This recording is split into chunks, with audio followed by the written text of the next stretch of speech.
Operating Theatre, 1962. It was once an isolation hospital. Brick-built villas amongst tree-lined avenues and lawns. A small electric van ferried patients between wards and theatre. I remember Bruno, the driver, thick-set, Italian, pleasant. Like poppies unfurling in a field of ripe corn, blood flowered amongst glistening pearls of fat. It was my first sight of an incision. Even now I can relive that beautiful surreal moment before the diathermy needle withered the bright blooms. Gangrene appalled me with its evil black, evil stench, and how much there was. Once I had to search through bloody soup with a gangrenous colon writhing like a headless snake. A clamp was missing, and I had to find it before the surgeon stitched up his patient.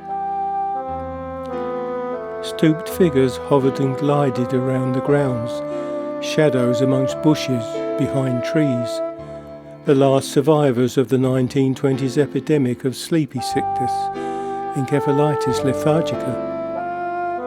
They were just half asleep now. One woman loved men so much she would lure them into the bushes.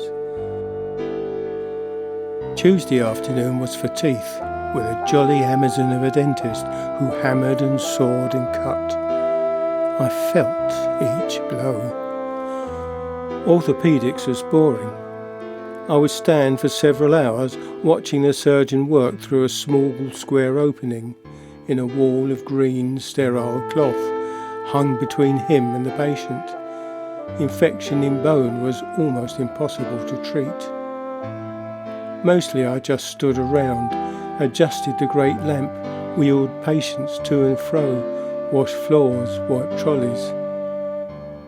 Lunchtime I went to the canteen for pie and chips, strong tea and the evening news, turning first to the short story.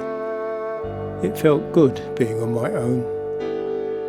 General surgery was the most interesting, although one surgeon was a bully, bad-tempered, the type of doctor I did not want to become. One day he struggled to find an appendix. Surprised, as this was routine, I looked at the x-ray. He should have been looking on the left, not, as usual, the right lower abdomen. A lowly technician, I daren't say anything, although eventually he looked himself. It was a year of standing, watching, cleaning, helping in the anaesthetic room where I would talk to patients. Sometimes I guarded the machine whilst the anaesthetist went for a cup of tea. Afterwards, patients were asleep or in recovery with a nurse in charge. I never knew if they got well or died, what their story was. In the evening, we would sharpen reusable hypodermic needles for the female barbitone. A year at medical school taught me I did not have the memory or desire to be the doctor my mother wanted. So I left University College and enrolled at Enfield Tech to study chemistry.